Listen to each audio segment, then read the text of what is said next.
Miss PhD. That's what we're celebrating. You accomplishing this great milestone to get your PhD. So that's what I want to talk about this evening. PhD. Getting your PhD. Now I can tell by the look on some of your faces like, now, wait a minute, Mr. Slugger. I'm not going to school to go get my PhD. Well, this PhD that I'm talking about, you don't have to go to school. Because I want to talk about purpose, hope, and dreams. PhD. Which is something that we all can go after. And the reason why I say that is something that we all can go after is because it is something that God has put in each and every one of us. God didn't create any of us in this room without a purpose. God did not just birth you out of your mother's womb and did not give you a reason for being on this earth. And the question is, how many of us are truly living out our purpose in this thing called life? When you find that thing that you were meant to do, when you find that reason why God put you on this earth, I guarantee you it will revolutionize your life. Life will never make sense until you find that one thing called purpose. Because otherwise, without it, there will be a big question mark that will be over your life for the rest of your life. As Mrs. Leah stated in my bio, there was a point in my life where I suffered with depression. I suffered with suicide attempts. And during that time of my life, it was because I didn't know what my why was. I didn't know what my purpose was. And so I didn't know that in the quest of me trying to fit in and trying to do this and trying to do that, I was really searching for the thing that God created me to do. And so in 2003, when I knew that what God was calling me to do, I said, no, Lord, no, this, we got to talk about this. Me preach? No. Surely you got something else for me to do. And so when I stepped into my purpose, that's when my life began to change. Now, some of you may be sitting here looking at me and it's like, well, I'll pass my prom, and it is never too late to discover your purpose and to step into your purpose. As I was discussing with Miss Felicia, Dr. Johnson, I said, how long did it take you to accomplish this journey? And she told me. And the thought came to mind was, she could have easily looked at her life and said, well, I've waited too late to go after my PhD. But when you have something on the inside of you called purpose, you realize that no, it's not too late. And the prime time is the now time. Your prime time is your now time. You can't look at your age. You can't look at your demographic. You can't look at where you grew up in, your conditions and all of that stuff right there. Now is you can get going in your purpose even now, regardless of how young you are or how old you are. Purpose. Because that thing called purpose, it gives you that passion for getting up in the morning. It gives you that spark. It's like putting gas in a car. How many of you know that you can have keys to a car all day long, but if you ain't got no gas, where are you going? And that's what purpose is to our lives. Purpose, it gives us passion, but then purpose also gives us direction, because I remember I told you that purpose, it gives you clarity on why it is that God created you to do what you do. Take, for instance, a train. Take, for instance, an 18-wheeler.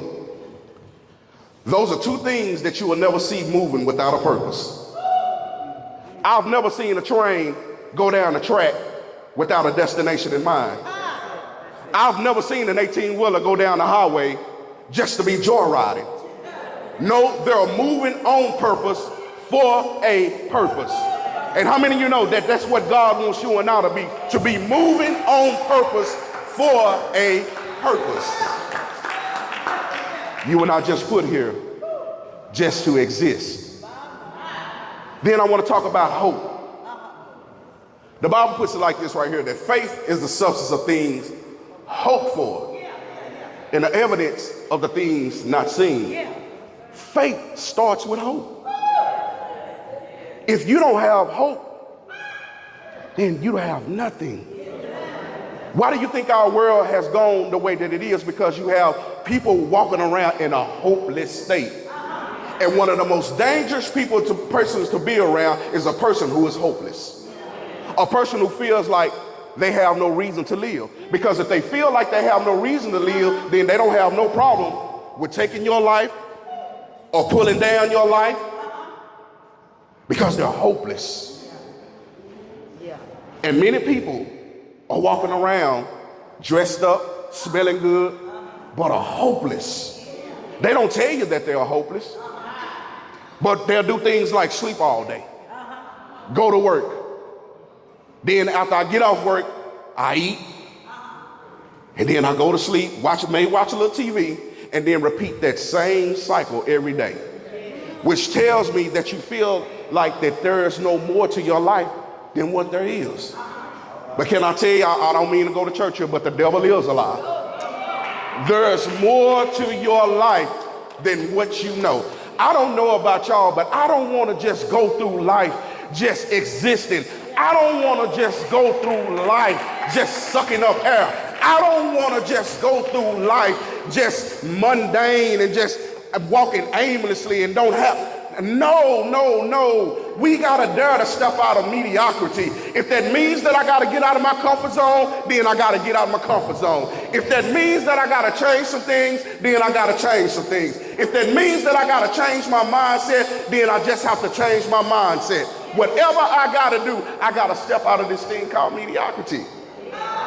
Because when you get accustomed to mediocrity, that's when that hopelessness sets in, because what mediocrity says is, this is it. There's no more to your life than what there is. Imagine if you had to say it after high school, that this is it.